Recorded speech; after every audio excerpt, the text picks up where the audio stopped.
What the world needs now is love, sweet love, and so on. I just thought I would bring in a little light, a little reminder of our bigger reasons, our true reasons as to what's happening here. What do we want? What do we want to see in life? And how beautiful so many can be with their wishes for this planet. I put up a post earlier today on my Facebook wall on the question of what everyone feels is the most important message the world needs to hear right now. Here are those messages from Nayaswami Premdas. Love. Dan Fowler says, I think the world needs to hear silence and breathe it in deeply. That one rings well with my soul. Silence rings well. Love and peace. Give love, receive love. Just be. And what can help you just be, according to Gail Lynn, is staying in the moment, because that's all we have is now, moment to moment. There is no past and there is no future. How do you do that? It's a lot of practice and training the mind to stay in the moment. It's hard. Gail says, I still struggle, but the more I stay in what is, just being, the calmer and more peaceful I am with life. What the world needs to know now is to be awake and to think, to be kind. Kindness comes by treating everyone with respect, consideration, and compassion, every person, every animal, and the earth. Stephen Hesse quoted Paramahansa Yogananda, love God.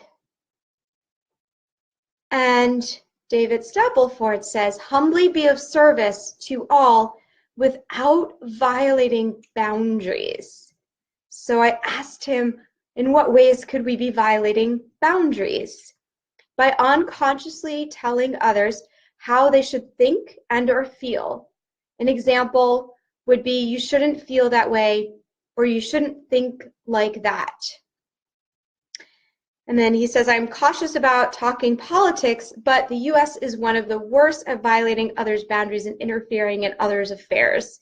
And he's saying that in response to me noticing that sometimes we push, not us, but just people, push their ideals on other countries because we think that ours are better. But I have seen US do this from my perspective. And then let's go back to the things that we want. Stop complaining and be nice. Just be love every day, all day.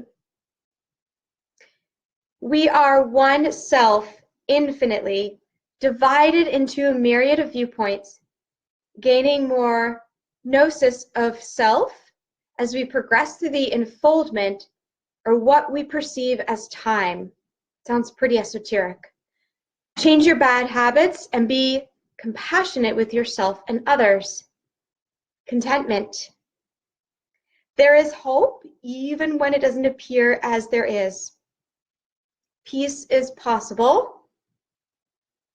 This is probably one of the messages that I resonate with the most. It's all in divine order. Don't worry. And there's a little wink. That's from Maureen Bell. And the last message, I don't know if I want to read this whole message. It says, don't eat animals. And I'm not going to read the last half. You could go find that post and you can share your thoughts on what you think the world needs right now. What is that goal? What do we need to hear? What's that thing that as we finish this year and we start the new year, that's going to bring us to the best place inside ourselves and in this world? So please share on this video as well, or you can find that other post and continue the discussion. Thank you so much for tuning in. It's always a pleasure to be sharing with each and every one of you and to hear back from your hearts, to hear your hearts speak, to hear your deepest desires, the expression, and to be fully connected with each other. And when we talk with words, talk with your heart through the words. That's the part I love the most. Have a beautiful, blessed rest of your day and just a wonderful time during this holiday season. Bye-bye.